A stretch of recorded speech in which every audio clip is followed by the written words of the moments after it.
আমরা এই আদিনা ফরেস্টে এসেছি সবাই মিলে, ছোটোখাটো একটা পিকনিক। বাড়ি থেকে খাবার টাবার রান্না করে নিয়ে আসা হয়েছে, পরোটা, এরপরে আছে চাউমিন।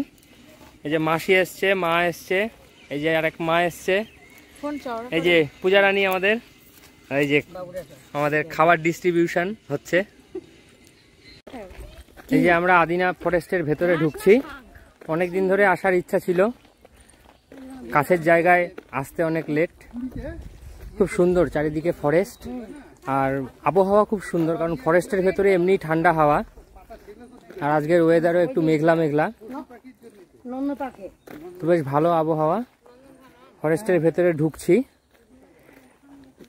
ওনারা বললেন টিকিট কাউন্টারে যে 1 থেকে 1.5 কিলোমিটার ভেতরে হেঁটে গেলে তবেই হরিণ দেখা যাবে। তো যাই দেখি কোথায় কি দেখতে পারি, তোমাদেরকে দেখাবো সব ঘুরে ঘুরে।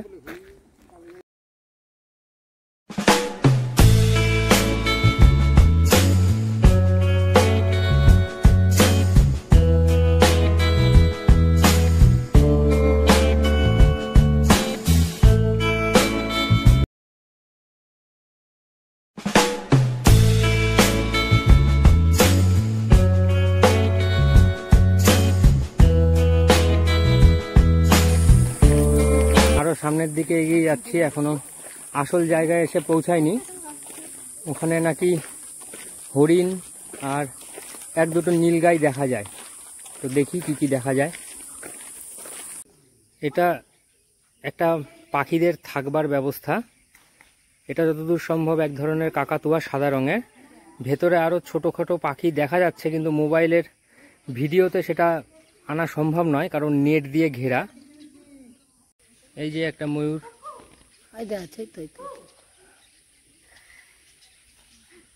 নেটের জন্য একটু আবছা, কিন্তু পরিষ্কার দেখা যাচ্ছে। হ্যাঁ, এই ময়ূরটা বোঝা যাচ্ছে।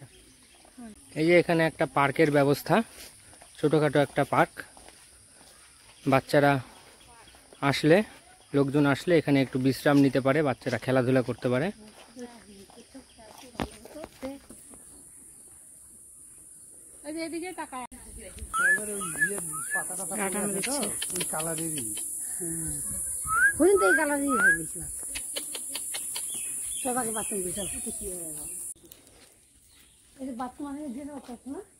পশুদের মতো ডাকে ইয়ে করবেন না, খাবার দেয় তো, মেডিসিন খুলে দেয়। খুলে দেয়, আসে এখানে খায়। বলছি পশুদের ডেকে বর্ষা করে এবং শব্দ করে উত্তক্ত করবেন না, আবার ইয়া করে ফাইন করে দিবেন।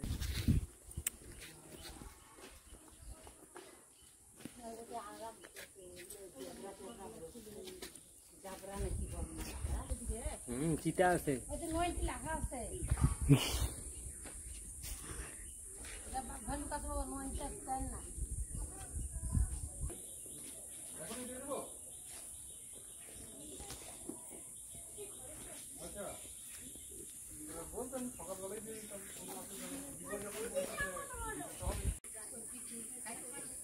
এই যে এটা এক ধরনের হরিণ, নাম কি সেটা জানি না, তবে বেশ সাইজটা বড়, আর শিং নেই মাথায়, শিং ছাড়া।